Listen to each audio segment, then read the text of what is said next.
నెల్లూరు జిల్లాలో ముస్లింలు రంజాన్ పండుగని ఘనంగా జరుపుకున్నారు. పలు ప్రాంతాలు ఈద్గా ప్రాంగణాల్లో జరిగిన ప్రత్యేక ప్రార్థనల్లో వేలాది మంది ముస్లింలు పాల్గొన్నారు. నగరంలోని బారాషాహిద్ దర్గా ప్రాంతంలోని ఈద్గా ప్రాంగణంలో జరిగిన ప్రత్యేక ప్రార్థనల్లో ఎంపీ వేమిరెడ్డి ప్రభాకర్ రెడ్డి, మాజీ మంత్రి నారాయణ, ఎమ్మెల్యే కోటమిరెడ్డి శ్రీధర్ రెడ్డి పాల్గొన్నారు.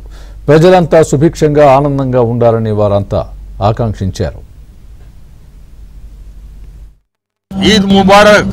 అజీజ్ చెప్పినట్టు ఈ పవిత్రమైన 30 రోజులు మీరు నిష్ఠగా ఉండడం, రోజా పాటించడం చాలా గొప్ప విషయం. ప్రజలందరికీ కూడా ఇప్పుడే మనం దువా విన్నాము. ప్రజలందరూ కూడా బాగుండాలని, దేశమే కాదు ప్రతి దగ్గర కూడా ప్రపంచం అంతా కూడా అందరూ బాగుండాలని కోరుకుంటూ, మీ అందరూ ముస్లిం సోదరులు సోదరీమణులు మీ అందరికీ కూడా ఇంత నిష్ఠగా ఉండడం అనేది చాలా గొప్ప విషయము. మీరందరూ బాగుండాలా, అంటే మన రాష్ట్రం కూడా బాగుండాలా, ప్రతి ఒక్కరు బాగుండాలని కోరుకుంటున్నాను. నెల్లూరు ప్రజలకు, రాష్ట్ర ప్రజలందరికీ నా యొక్క శుభాకాంక్షలు. ఈ రంజాన్ మాసంలో నెల రోజులు కఠోరమైన దీక్షతో ప్రతి ఒక్కరూ ఈ పవిత్రమైన రంజాన్ మాసం అందరూ ఉండి ఈరోజు రంజాన్ పండుగని జరుపుకుంటున్నారు. ఈరోజు ఇక్కడ ప్రార్థనలో నేను, వేమిరెడ్డి ప్రభాకర్ రెడ్డి గారు, అజీజ్ గారు, శ్రీధర్ రెడ్డి గారు పాల్గొన్నాం.